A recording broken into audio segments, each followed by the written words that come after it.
Panorama group, जो सोचता है वो करता है। पार्टी के प्रदेश के अध्यक्ष श्री वीरेंद्र जी, मेरे मीडिया के सभी साथी, हमारे प्रदेश के इंचार्ज शंकर जी,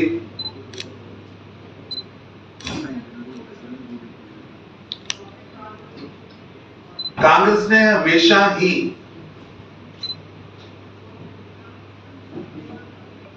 देश को तोड़ने वालों का साथ दिया है।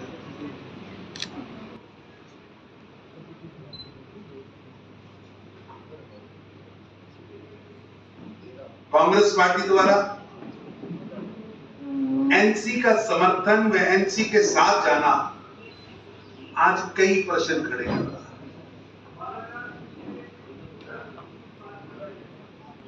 ये नेशनल कॉन्फ्रेंस का जो मैनिफेस्टो आया है,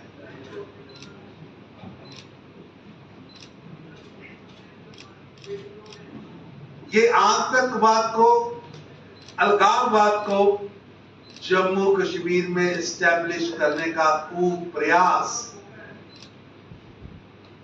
इसमें स्पष्ट दिखता है। एक बड़ा नेक्सस दिखता है। जिस तरह इस मैनिफेस्टो में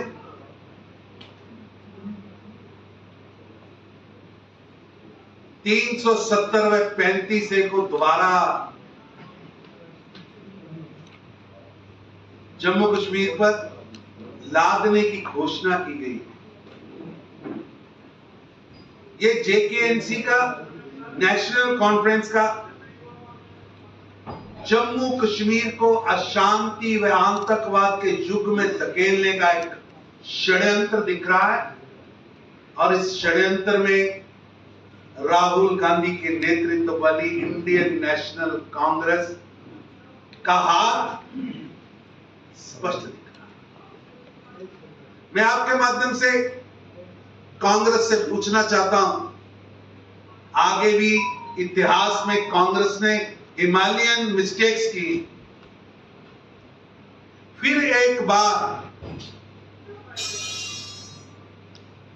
उन गलतियों को दोहराया जा रहा है।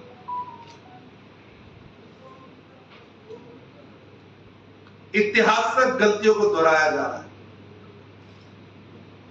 कांग्रेस को जवाब देना होगा कि 370 और 35A पर उनका स्टैंड क्या है। देश जानना चाहता है, क्या कांग्रेस वापस जम्मू कश्मीर में 2 प्रधान, 2 निशान, 2 संविधान के युग में जम्मू कश्मीर को ले जाना चाहती है? क्या जम्मू कश्मीर की धरती पर भारतीय तिरंगे का अपमान होगा? क्या किसी प्रदेश में 2 झंडों की ओर जाया जा सकता है?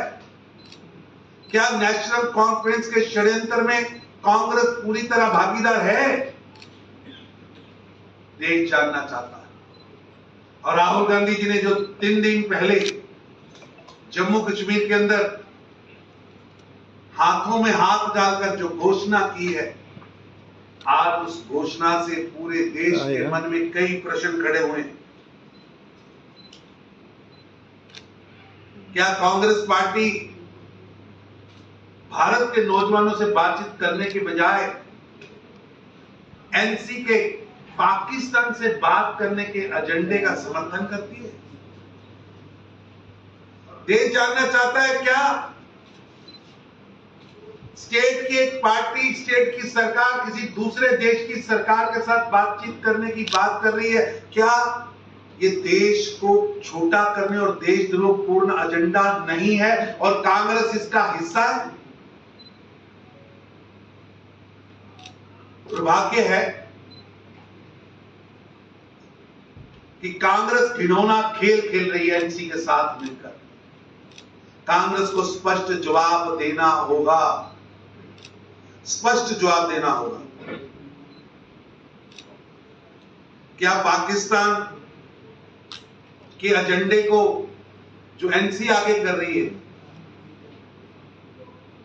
उस एजेंडे को कांग्रेस की सपोर्ट है?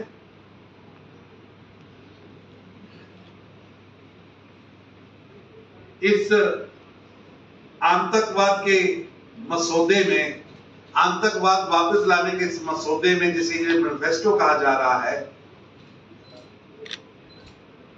इसमें स्पष्ट लिखा है कि जेल में बैठे अलगवादियों को छोड़ा जाएगा, जिनके हाथों में बंदूक थी, जो बम धमाके करते थे, जो पाकिस्तान के एजेंडे को जम्मू कश्मीर में लागू घोषणा की।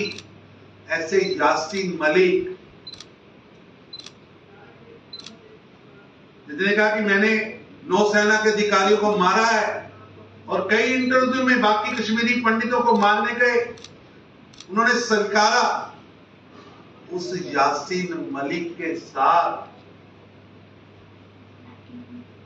कांग्रेस का क्या रिश्ता है? जब 2004 से 14 कांग्रेस की सरकार थी, उस यासीन मलिक के साथ देश के प्रधानमंत्री का फोटोशूट किसने करवाया था? देश के वीर सैनिकों को,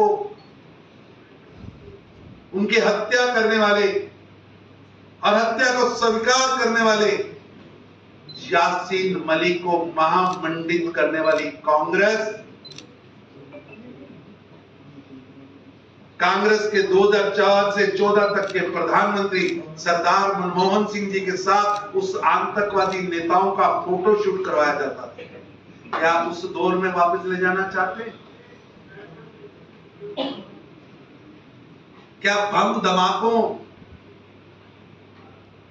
गोलियों, बंद हड़ताल, नरसंहार, सामूहिक हत्याएं, उस सोर जम्मू कश्मीर को एनसी और कांग्रेस मिलकर ले जाना चाह रहे हैं? देश के सामने कई प्रश्न उठे हैं। एनसी के इस धोखाधड़ी के, नागरिकों का अधिकार छीनने वाले मैनिफेस्टो में स्पष्ट लिखा है कि 5 अगस्त 2019 के हालात वापस लाए जाएंगे, उससे पहले के हालात वापस लाए जाएंगे।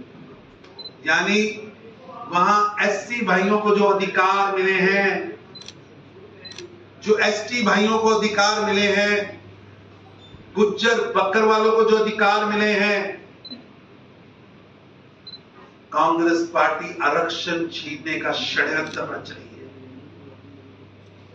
कांग्रेस पार्टी आरक्षण छीनने वालों के साथ खड़ी है। ये घोषणा पत्र में स्पष्ट लिखा है कि आरक्षण वापस लिया जाएगा। वो पहाड़ी का बेटा डॉक्टर नहीं बन सकेगा, गुज्जर का बेटा, बकरवाल का बेटा, एससी वाल्मीकि का बेटा, जो बेटियों को अधिकार मिले हैं।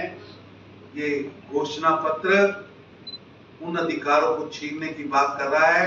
ये घोषणा पत्र पूज्य डॉक्टर भीमराव अंबेडकर जी के संविधान को, जो 5 अगस्त 2019 को जम्मू कश्मीर में लागू किया गया, ये घोषणा पत्र पूज्य डॉक्टर भीमराव अंबेडकर जी के संविधान को हटाने का प्रयास हो रहा है।